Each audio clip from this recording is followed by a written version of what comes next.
Hey everyone! Before we get started learning more about UPenn supplemental essays, we wanted to let you know that with your free CollegeVine account, you can get fast feedback on your college essay with our peer essay review. You'll receive detailed inline edits and actionable steps to improve your essay.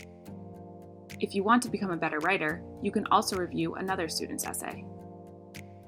Visit the link in the description below to sign up and review or submit an essay today. So here are some mistakes I've seen students make, especially with Penn.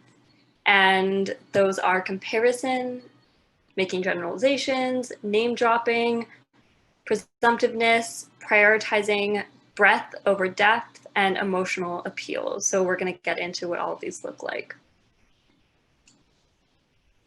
So comparison is a common, rhetorical strategy that I've seen students use, and what this looks like is as seen here. Unlike other IVs, Penn emphasizes interdisciplinary learning, and these are, yes, examples from essays that I've read. Okay, a huge aspect that attracts me to Penn is its hardworking student body. My school lacked many engaged students, which showed me how important it is to be around other intrinsically motivated people.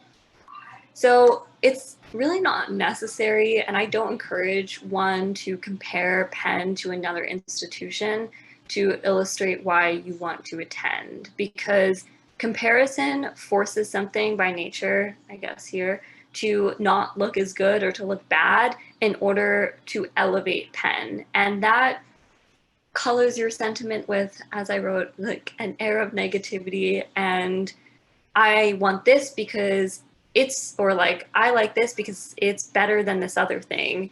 And that's not necessary. We don't need to do that to talk about why we want to be somewhere or why we're drawn to a certain school. So instead, I really encourage you to just write about what draws you to Penn without comparing it to other institutions. And if you have any questions on this, again, please feel free to drop them in the chat. This is extremely common among all essays I read, both supplements and personal statements.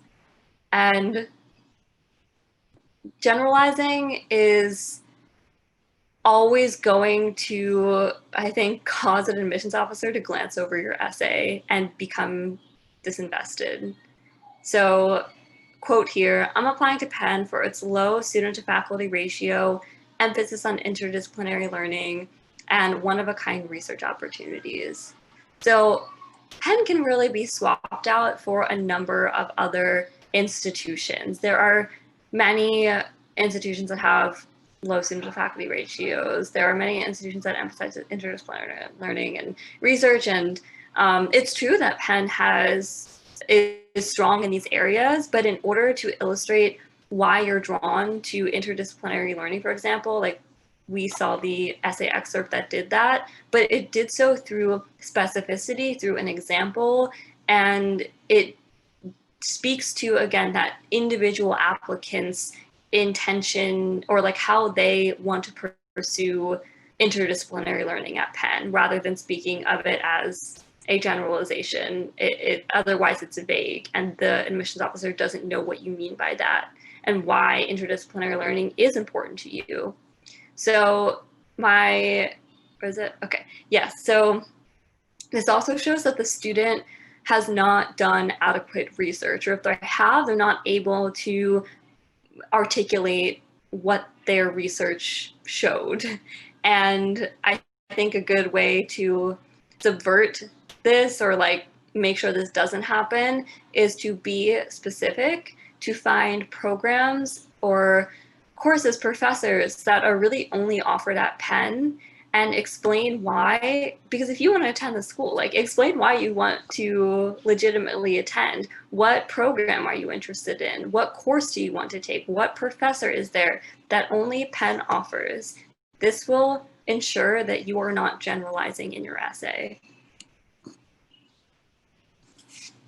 So sometimes students, and I don't necessarily know if this is intentional, but a student will name drop a professor And that can look like, okay, as an incoming student passionate about finance, I would love to take Econ 101 with Professor Famous Person and and he maybe even work in his lab.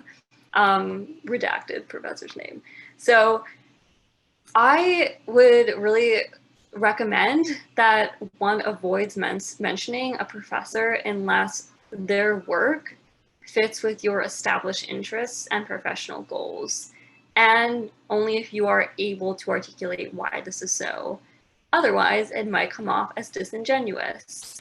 And I also, even if a professor's work fits within your established interests and goals, it's essential that you articulate why and give enough space for that, or else it does not seem adequately fleshed out and the reader still doesn't understand what about this professor, why you're drawn to this professor, what about their course you're interested in, what about their research. And this is just actually another note, but I would, unless there's something specifically to an introductory level course that you're interested in, I think most introductory level courses aren't that different from school to school. And maybe that's not true, but I think more often than not it is. So like Econ 101, that's a course you can take at a lot of different schools. Unless there's something specifically about Penn's Econ 101 that you are drawn to, I would stick with something more specific as well in terms of the courses that you were to speak about in an essay. Okay. And then we have this, we touched on in the last slide, but when students prioritize breadth over depth, they talk about a lot, but don't talk about very much.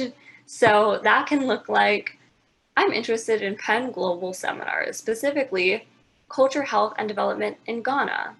I would also love to partake in Penn's ABCS courses to study health while developing a connection with the Philadelphia community. The ABCS course case study, self-care of chronic illness and psychology of food, seem like they would allow me to do this. So there's a lot happening here. The student says that they're interested in Penn Global Seminars, and we still don't really understand. We have maybe like a vague idea as to why, because they're interested in health in some capacity. And this is just assuming that this is still true even with the rest of the essay.